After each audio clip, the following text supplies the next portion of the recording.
Haas. Welcome to this week's edition of Kenny's Two Pennies.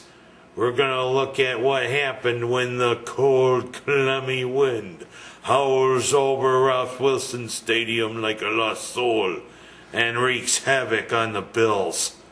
But first, a word from our sponsor. Hello, Syracuse fans. Want to know where I watch the Syracuse games? Right here at Dewey's Third Ward Tavern, Bridge Street in Seneca Falls. Want to watch the NFL? Dewey's has the NFL ticket. And also on Thursday nights, Dewey's has the NFL Network. So you don't have to worry about missing if you got cable. Dewey's broadcasts all Syracuse games, basketball and football.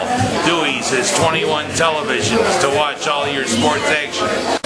Come to Dewey's Third Ward Tavern here on Bridge Street in Seneca Falls. I'll see you here.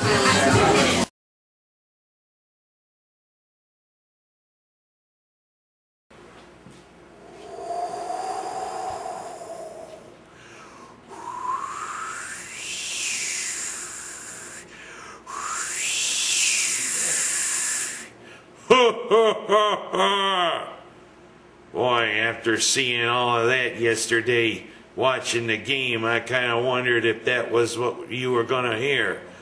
Boy, did it seem like the wind howled over the stadium like a lost soul. Good night. Of course, I ought to say good night to the Bills. They even showed when the wind is howling around Ralph Wilson Stadium, they can't play with the wind, especially when it's against a team that decided for the 11th straight time to put a bitch slapping on them. And you know what? This was the perfect end to a miserable season. A season that started with so much promise. But you know those darn Bills, boy, they got to crash with a thud. And against Bill Belichick and the Tom Brady-less Patriots, they definitely did. Heck, they couldn't even have a good game plan to play with the darn wind. Of course, you saw how the goalposts were. They probably drank too much of that Peckerhead red wine. You saw them leaning over like this. Boy, they were drunk goalposts, you know. And I think I saw one of them go, hiccup. But of course, they had to straighten them up for when the game started. So the goalposts decided to sober up. And even then, right near the end of the first half, you saw one of them leaning over to the side.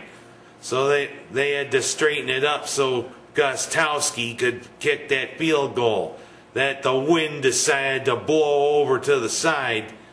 And what happened with Ryan Lindell's field goal attempt there? Trying to attempt one from 47 yards into the wind. He kicks it in a direction, hopefully, where the wind could take it. Only the wind took it too much. You saw it. Yee! Boy, that wind does some mysterious things, doesn't it? Same thing with Gostowski's field goal later on in that half. Yee! And that was only from 26 yards away. I'm thinking, heck, maybe we got a chance against these Patriots. But you know what happens. Buffalo, coached by Dick Duran, they got to have one decision in there. Heck, they couldn't even line up, almost snap the ball in time there in the first half. And what do? Instead of trying to throw a pass to the end zone, they have to run it. And then what happens? Instead of trying to line up so Lindell could attempt another field goal into the wind, what happens? They'd rather fight than line up for a field goal. Duke Preston, what's in your head, boy? You're supposed to help the team. Fighting with the opposing team doesn't help your team. Hell, I know these Patriots have beat up on us too many times, but hey, Lindell could have maybe gotten us 3 points, and that might have helped been a lift to us. But no, you had to fight like a little boy. And that's sometimes what happens. The little boys in the uniforms gotta find some way to come out at the most inopportune time. And of course, what's with the coaching again?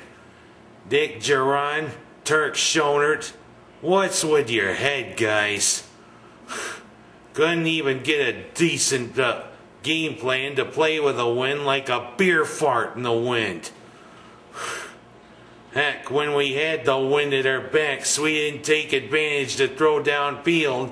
We had to keep dinking and dunking all over the place. Dinking and dunking and running the ball sometimes gets you nowhere. And of course, right at the beginning of the third quarter, Edwards had to fumble the ball, and what did the Patriots do? March into the wind and even complete a pass into the wind to get down towards the end zone where Lamont Jordan went in to score the touchdown. And of course, Gostowski had to hit a field goal for good measure. Another wasted game. Another wasted game plan. We had more yards of offense than the Patriots, but hell, we had to go to passing when we're driving into the wind. And you know, it's always a losing proposition. 13-0. Another black eye for Bills fans. Another 7-9 season. 3 straight under Dick Duran. 10 straight years of missing the playoffs. When is this ever going to end? Finally, when Ralph Wilson comes to his wits and realize he's got to maybe shell out $5-6 million to maybe get Bill Cowher in there to coach. But of course, you know that's not going to happen. Of course, it seems as though Duran may be with us for another 3 years. How delightful. Or as Louis on Taxi would say, ooh, how delightful. That's what I say to this whole stinking thing. Let's get some moves in the off-season. Let's hopefully to improve us. Of course, Bob Matthews of the DNC had a good idea. What if Tim Tebow was there when Buffalo picks? That would seem real interesting. Maybe adding Tim Tebow to the roster could help maybe kickstart Edwards and the rest of the offense. And maybe dumping Turk Schonert and bringing Mike Martz in to be the offensive coordinator might help. But I think you know what you ought to do? Get rid of Dick Duran. Hell, the guy doesn't have any emotion. Even when the Bills screw up, you just see him stand there like. At least show some emotion, Mr. Duran. Or maybe we're going to turn you Duran and get you out of there. Buffalo, I sympathize with you guys. 7-9. This is outrageous. I'll see you next year, Bills fans. And let's hope things turn for the better. I'm Ken Haas. That's my story for this year. And I'm sticking to it. And I'll see you August 2009, Bills fans.